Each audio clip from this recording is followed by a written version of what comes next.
おはようございます。石巻の Airbnb です。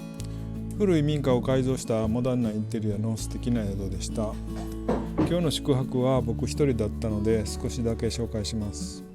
広々としたリビングにシンプルでモダンなキッチンがあり、冷蔵庫など充実した設備でした。2階は広いベッドルームが2部屋ありました。今日は石巻から仙台を迂回し、山形市を通って米沢の Airbnb に向かいます。夜中に結構な雨音がしていたので、バイクを一度吹いてから出発準備にかかりました。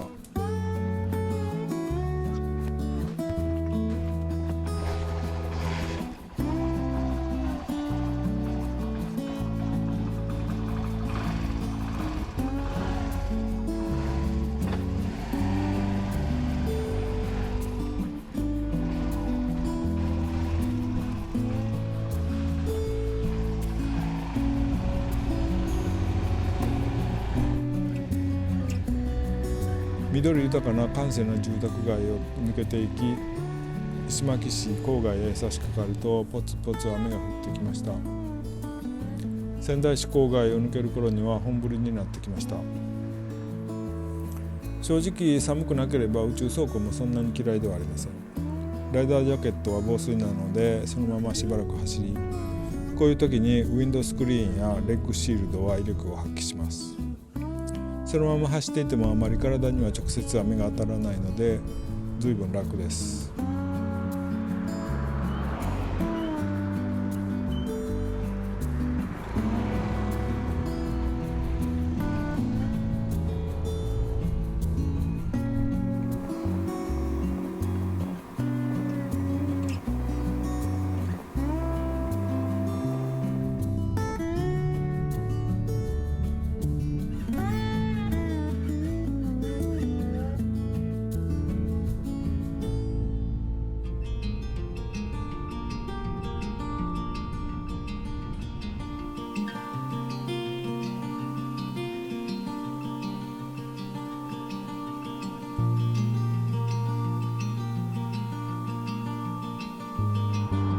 少し走ると稲穂の実った田んぼがありました。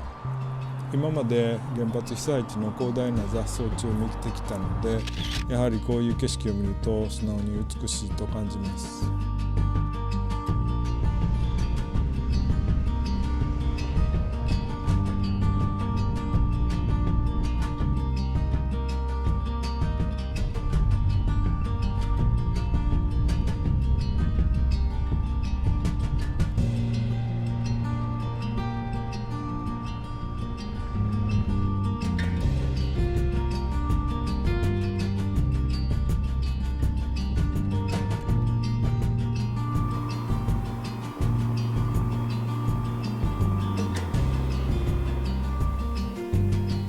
山間部を走り、スノーシェッドを抜けるとダムがありました。大倉ダムです。およそ60年前に完成したそうです。ダムの役割や歴史などが記してある看板がありました。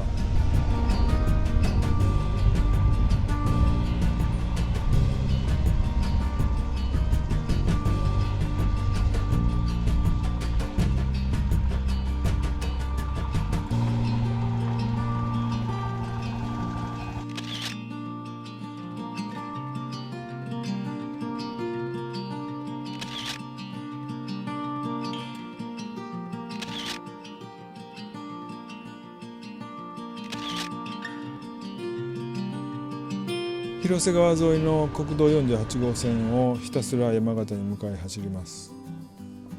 後で調べると国道沿いに日課ウイスキーの宮城郷蒸留所があったようです。長距離を走らないといけないのと雨であまり余裕がなく気がつかないでそのまま行き過ぎてしまいました。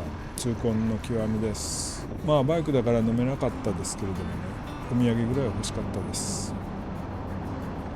宮城県と山形県の県境にある峠の関山トンネルを抜けます。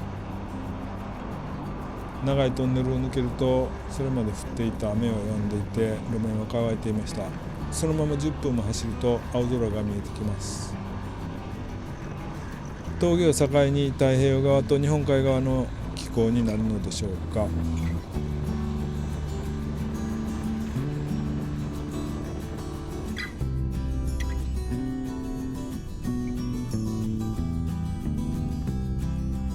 国道13号の天童市から山形市のバイパスを通りひたすら米沢を目指します。途中今回3回目の給油をしました。241キロを走り 3.82 リットルの給油で燃費は 63.1km パーリッターでした。ガソリンスタンドに併設されているドトールコーヒーでサンドイッチをお昼ご飯にいただきました。そのまま米沢まで直行です。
途中単調な道路だったので田畑の脇をすり抜けると何やら白い物体が道路脇に並べてありました。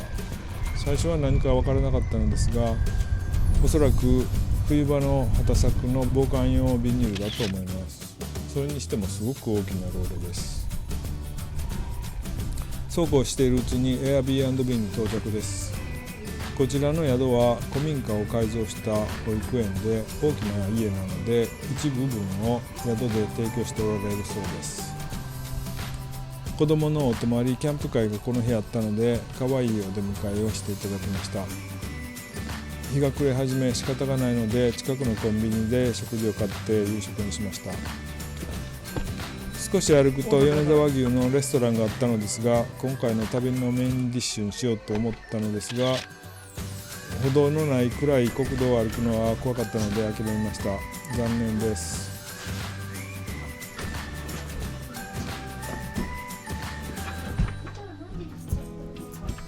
多分8時か8時前ぐらいに